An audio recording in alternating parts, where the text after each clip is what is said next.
Сөз башынан болсун, ушул кырсыктын кесепети бул оң рулдуу автоунаалар болуп жатат деп мамлекеттик органдар эскертип жатса, бул көз карашка сиздер каршы болуп жатасыздар. Булардын себеби эмнеде? Биринчиден, МВД өзү чоң анализ кылган эмес. Алар Кыргызстанда болгон машинанын санын алып туруп эле, официалдуу түрдө регистрацияланган каттоодон өткөн оң рулдуулардын санын алып, жана жалпы машиналарга чегерип койгон. Бирок байкасаңыздар, бул катуу кырсыктар оң рулдуулар менен болгон бул жанакындай шаар аралык трассаларда болот. Бирок ошол жерде жүргөн унаалардын 80-90% оң рулдуулар. Кыргызстан тоолуу өлкө. Азыркы учурда ошол биздин 7 областыбызды бириктире турган, элдин ташып, элдин көйгөйүн чечкен бул жалаң оң рулдуулар.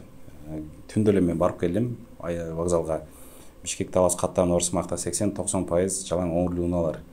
Жана булар анализ чыгарганда ошол кайсы жолдо, кайсы момча убакыттын ичинде канча унаа жүрөт, ошонун канчасы оң руль жана канчасы сол руль, ошого жараша ДТПнын статистикасын чыгарыш керек болчу.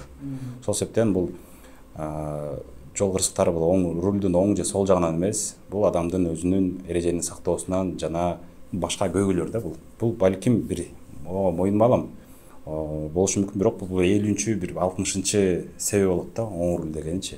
Бирок бул биринчи, экинчи эмес. Сиз айтып атпайсызбы, ошо жол эрежесинин себебинен улам болушу мүмкүн депчи. Буга кандай мисал катары бир мисал келтире аласызбы? Мисал катары азыр негизи эле ДТП эмнеден келип чыгат? Эмне үчүн бизде 30 жылдан бери азайбай жатат? Эмне үчүн бизде жылына 1000 адам, акыркы 10 жылда 10 000 адам Афганистанда согуштан дагы көбүрөөк адамдар каза болуп атат. Бизде тынчтык, асманыбыз ачык кезде.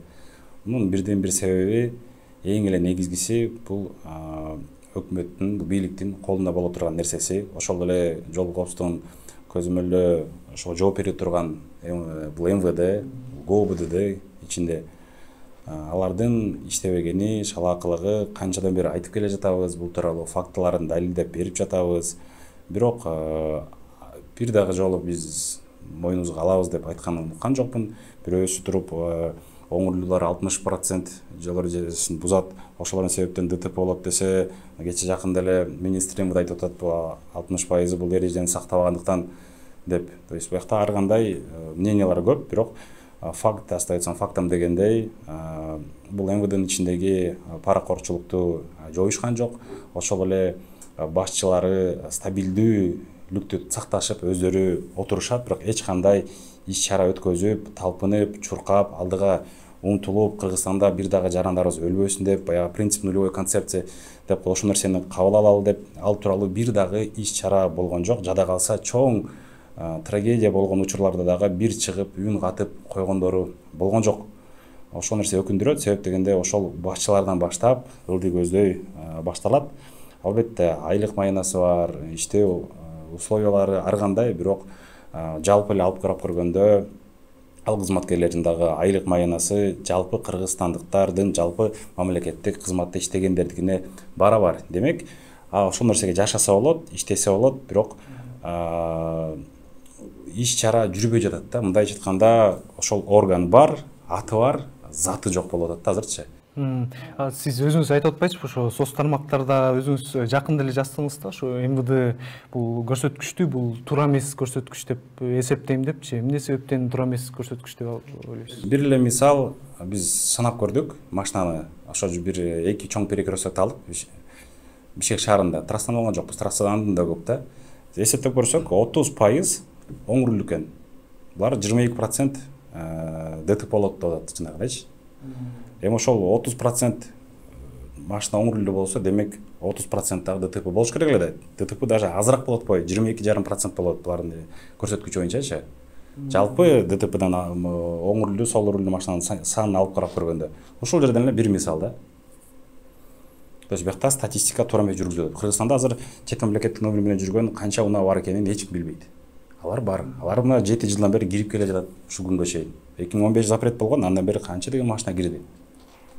Негизи өзүңүз дагы ушу жол тескөөчүлөргө мындай кандай десем, милдеттерин эскертип турасыздар го, өзүңүздөр барып ушу рейд жүргүзөсүздөр, кээде ошо көзөмөлгө алып турасыздар да. Негизги жол тескөөчүлөрдүн негизги милдеттери кайсылар деп ойлойсуздар? Эң биринчи эле милдет булардын эми бизде көчөгө чыкканда, үйдөн чыкканда эле ошолордун территориясына түшөбүз. Ошол жол тескерүүчүлөр мейли айдоочу болсун, велосипедист болсун, жөө жүргүнчү болсун, мамасы коляска менен болсун, ошолордун коопсуздугу үчүн алар туруп бериш керек жана ошолор коопсуздукту айтып атпайбы, главное управление по обеспечению безопасности дейт. Обеспечение деп атат да, коопсуздукту жасап берүү. Азыркы күндө коопсуздук барбы? Булар өздөрүнүн атына, затына жараша жооп бере албай жатышат. Анткени мына көчөгө чыксаң эле сүзүп кетет. Мастар сүзүп кетет, же болбосо бир жол белгилери жок. Ошондой нерселердин баарын булар алдын алып жасаш керек эле да. Бирок бүгүнкү күндө тилекке каршы ар кайсы бурчта жашынып, ар кайсы тоо таштын аркасында көрүнбөй, ана кеминде навестин астында туруп алышкан, боомго же баратсаңар жанагындай дорожный айылдын аркасында бир бактын арасына кирип алышкан. То есть булар ар жак бер жака жүрүп, жол коопсуздугун карабай, точно 20 жылдан бери бир жерде мынтип жашынып отуруп алышат, ошол жерде турат, ошол жердин эчкандай кассасы болуп калган да. Ошол нерсе негизи өзүңүз айтып атпайсыз, мастар депчи, ошо спирт ичимдигин ичкен жарандарга азыркы учурда мыйзам долбоору күчүнө кирген турат да. Ошо мыйзамды кандай колдойсузбу же колдобойсузбу? Мыйзамды мен албетте колдойм. Эки кол менен, эки бут менен дегендей. Азыр мына мастарга чараны күчөтүү боюнча мыйзам долбоорун көтөрүп жатышат. Буюрса жакын арада каникулдан келишсе, колдоп берсе, иштеп баштаса деген мен дагы жакшы нерсе жакшы карайм. Өзүм мисалы үчүн жеке алып карап көргөндө мас болуп рульга отуруп кармалса, эч кандай ДТП кылбастан, эчтеке киши адамга өмүргө зыян бербестен жөн эле кармалып калса, бизде ошол айдап бараткан унаасынын жарым баасын эсептеп тур, рыночный баа менен. Мисалы үчүн бир фит айдап баратса, $6000 турат да, штрафын $3000 төлөш керек бюджетке. Бул биринчиси. Экинчиси, ошол камакка алыш керек 15 суткага айдоочунучу. Үчүнчүсү, анын айдоочулук күбөлүгүн 3 жылга ажыратыш керек. 3 жыл машина айдай албай калат. Ошондой болгондо гана жана ушул нерсе 100% иштесе, баягы таныш салып, акча берип чыгып кетпестен ушул нерсе кармалдыңбы? Болду, кет. Ошондо бизде мастар коркуп калат. Анткени себеби бирөөгө азыр 17,5 миң сом штраф да бүгүнкү күндөчү.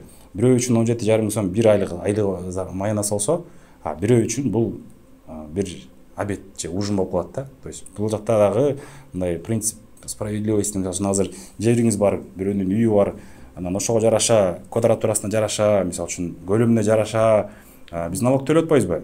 Бирок машинанын объемуна жараша төлөп атабыз. Ошол сыяктуу эле штрафты дагы ичкен адам кандай машина айдап баратса, ошого жараша штраф болсо, ошондо коркушат. Анткени азыр штрафты 100 миң сом кылып койсо деле, ал байлар үчүн кеп эмес да. Жанакындай 50 миң, 100 миң доллар айдаган унаалар менен көп маста жүрөт атпайбы, төлөп коебуз депчи. Мас адамдар, мен дайыма айтып келем, булар киши өлтүргүчтөр болгону, алар ошол преступлениесин аягына чейин чыгарган жок. Сиз айтып атпайсызбы ошо? Жана ошондой эле мына. Ошол МВДнын өзүндө мына жакында эле МВД 500М деген 221 мэрс менен ошол главное управление ГОБДнын кызматкери Орозовдо иштеген объезднойго чыгып, башка жарандарды салып алып ДТП кылды. Азыр эми мына жоопко тартылбай, тарта алышпай жүрүшөт. Бул өздөрүнүн ошо кызматкери, мисалы үчүн мас. Мындай учурлар толтура. Сиз өзүңүз айтып атпайсызбы, ушу карапайым эл үчүн бул аябагандай мыйзамдар карама каршы келет депчи. Мисалы тонировканы айтып атасыз, ошол эле учурда бул байлар колдонуп алат, муну карапайымга кичине оорураак болуп калат депчи. Негизи эле мыйзамды колдоодо бул байлардын эле өзүнүн карамагына чечилип жаткан жокпу бул мыйзам, ошо долбоорлор? Эми мисалы үчүн өткөндө бирөө жазып атат мага, менин машинам, по-моему, $60 миң деп окшойт. $60 миң турат машинам, тонировка $80 миң экен. Кандай кылам депчи. Эми ошол суроого мисалы үчүн силер деле жооп берип көргүлө да. Биринчиден ал ошол $60 миң машина айдаган кишиге $80 миң сомдук тонировка керекпи? Кереги жок да. Жана ошондой эле чет мамлекетте мамлекеттик органда иштеген машиналары жалаң тонировкасы жок аркасында дагы. Бизде да ошол нерсени киргизип койсо жакшы болмок. Ошол эле мисалы үчүн УПСМ же Кайгыл жана башка мамлекеттик кызматкерлердин машиналары асты дагы аркасы дагы ачык болуп туруш керек да. Ичинде ким кетип баратат, эмне кетип баратат, прозрачный болуп туруш үчүнчү.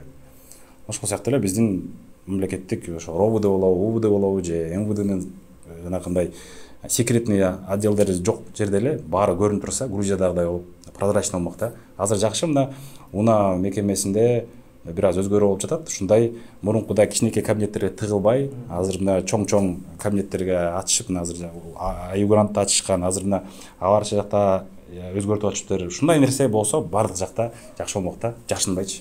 Негизи ошо жол кыймылын камсыздоо бөлүмүнүн кызматкерлери айтып атпайбы, ушу жарандар өздөрү эле акча берип ушу коррупцияны өздөрү сунушташат депчи, анан сиздер айтып атасыздар ушу акчаны албаңыздар деп. Негизи эле буга балким ошо айдоочулар дагы күнөөсү бардыр. Албетте айдоочулар дагы күнөөлүү, албетте. Бирок айдоочулар, жарандар дайыма хоть штраф төлөйбү же эреже бузса эмесин же налог болобу, дайыма адам ушундай жеңил жагын, кыска жолун, арзан жагын издейт да, это нормально.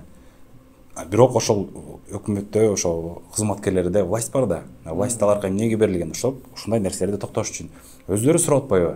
Акча бербей койсоң кайра жанакындай атайын сүрөткө тартып алып, мисалы үчүн айдоочулук көлүктөрүнчү.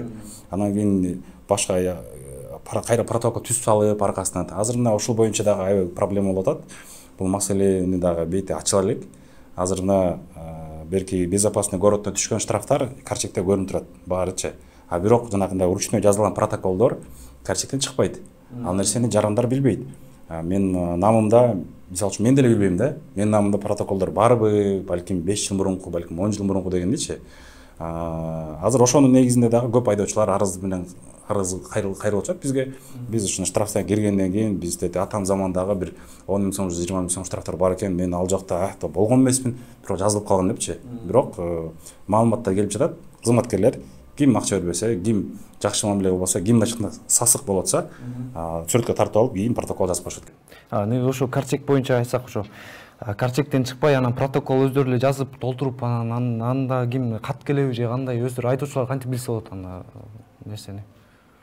Билбейт да. Аларга жанагындай жазып коет.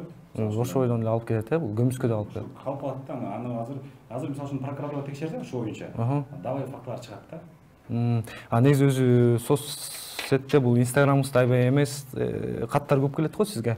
Ошо каттардын көбүнчөсү ушу МВДнын сотрудниктери мыйзам бузуулары көп болуп жатат деп келет да сизгечи. Ошо чечүү жолдорун кандай карайсыздар сиздер?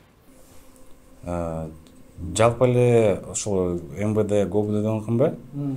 Мисалы үчүн эң биринчи эле бул жанакы бизде эме болуп калганда, баягы Советский Союз мезгилиндеги процентновка менен мурунку жыл монча процент ДТП болуптур, монча процент монча адам өлүптүр деп. Анан быйылкы жыл болсо, ал жылга караганда монча процент адам азыраак өлүптүр, ДТП болуптур деп. Ошо нерсени мен оюмча проценттен эмес, фактылар менен жана адамдын өмүрү менен эсептеш керек да. Анткени ата процент болгону менен көрүнбөйт да, бирок биякта проценттин ичинде балким 100 адам, балким 1000 адам болот да. Ошон үчүн эң биринчи эле булар результат иштеш керек, план кое алышат экен. Бирок ал нерсени булар ачык айтпай жатышат. Мисалы үчүн 5 протокол депчи, бир күндө бир сменага дешип. Бул дагы туура эмес. Бизде ошол эң биринчи эле кызматкерлердин ичиндеги дагы жанагындай чара көргүлө деп же бир арыз менен кайрылганда кызматкер өзү жазасын алыш керек.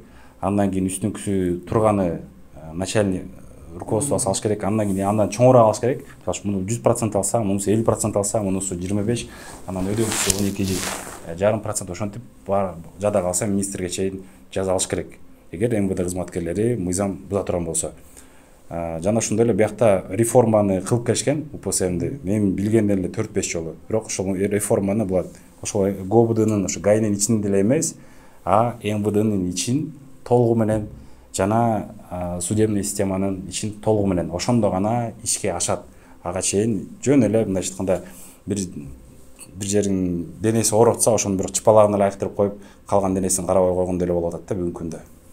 Ошо жолдо кээ бир жактарда ушу белгилер туура эмес коюлган деп дагы айтып атышат да. Ошо жол тескөөчүлөр ушу белгилерди туура эмес кое алды, элдер ошо штрафка жыгылып калса, ошолорду баса калышып эле же болсо ДТП болсо ошону баса калышып эле, бирок өздөрүнүн күнөөсүн билбей жатат да. Буга ким жооп бериш керек негизи?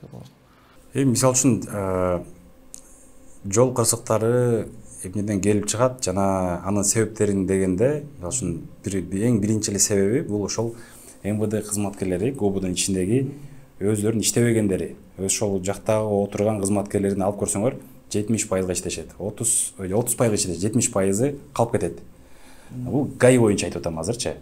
Алар мисалы үчүн азыр анча мынча чиновниктерге, бир аз кызматкерлерге же жанакындай комитетте иштегендерге тиши өтпөйт. Өткөндө эле бир факты боюнча МАС комитеттин кызматкери деп төр жаран кайрылгандан кийин ошол замат биз байланыштык, бирок ал нерсеге чара көрө албай коюшту, сөздөр өтпөй коюшту. То есть мындайча айтканда жөнөкөй карапайым элге булар тиши өтөт. Ушундай кызматкерлерге, балким башка эле ошо чиновниктерге же болбосо ошо комитеттин кызматкерлерине мас болсо дагы тиши өтпөйт экен да. Бул бир нерсени билдирет, что бул МВД азыр алсыз, ГОБУД алсыз. Менимче ушул жол коопсуздугу бул биринчи орунда туруш керек да биздин жашообузда. Анткени баарыбыз жолго чыгабыз, баарыбыз балдарыбыз бар, баарын бир жака алып барабыз. Муну менимче бир кичинекей арзаныраак реформа сыяктуу варианты бул при президенте болсо ушундай атайын бир полк ачып коюшса ГАИгечи, алар только президентке баш ээ тургандай кылып, ошондо балким бир иш жүрмөк, хотя бы ушундай бир пилотный проект болуп койсо. Анткени бүгүнкү күндөгү ГОБУД ошо иштебей калды да. УПСМ Бишкек шаарында аракет кылып, бирок региондо жок койсо эч кандай. Экинчиси бул инфраструктура. Көчөгө чыкканда знак болсо, знакты көрсөң, буруласың, туура буруласың, алдын ала карайсың. Мисалы, аркы Тор айгыр менен кийинки айылдын ортосунда ушундай затяжной поворот бар. Ал жерде жыл сайын адам өмүрү менен коштолгон, өлүмү менен коштолгон ДТПлар болот. Кече жакында эле болду дагы. Ошол жакта мисалы үчүн биз айтып келгенбиз, знактар жок. Новопавловкада өткөндө жолдун ортосунда бетондорду коюп коюшкан, эч кандай знактары жок. Биз барганча эле бир ДТП болду деп уктук. Биз барганча дагы бир ДТП болуп калыпты. Биз ошол жерде турсак, дагы бирөө сүздү. Знактар жок үчүн. Бир эле кичинекей мисал да, ушул сыяктуу нерселер өтө көп. Өзгөчө Бишкек Ош жолдорунда, алыс барбай эле Бишкек шаарында официально 5000 знак жетишпейт. Мен билгенден эле мына Жуке Пудовкинадан, Ахунбаевадан, Ахунбаевадан ылдый келгенде Горькийге чейин эле бир эле кичинекей көчөдө 10 знак жок. Бул только односторонняя дорога деген боюнча. Андан башкаларын санап ойлоп ал да. Ошон үчүн элдерге түшүнүктүү болуш үчүн знактар керек да. Да, кошумча суроо болсун сизге, ушу УПСМ кызматкерлери деп атпайсызбы? Негизинен эле ушу мурунку заманда УПСМ кызматкерлери ошо машиналарды жолдон эле токтоп, желез менен токтотуп алышчу эмес да. Азыр болсо кайра кийинки заманды алып келип, ошо мыйзамды эметип коюшсуз да. Ошо өзүңүз кандай туура эле деп ойлойсузбу? Жок, мен мына жезлди берип койгондон бери булар кайра мурункудай патрулирование кылбай калышты. Булар бир эле точкада турат да, ошол жактагы эле жерди карайт. Эгер патрулирование болсо, бул биринчиден профилактика.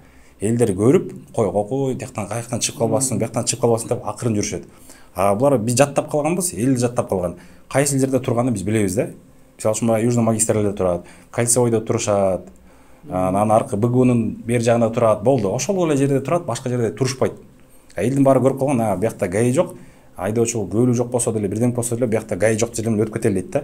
Эгер булар баардыгын айланып жүрө турган болсо, булар биринчиден ошол жакта жашоочуларга дагы, мындайча айтканда, бизди да карайт экен деген элге жакшы ой кылат да. Биз жакта да келет экен, биз жакта карайт экен ой депчи. Башка айдоочуларга дагы аркаман келип калбасын, же оң жактан, сол жактан депчи.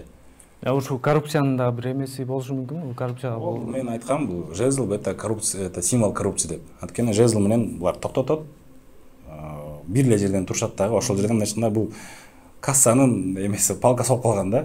Менимче муну алып салыш керек эмес да.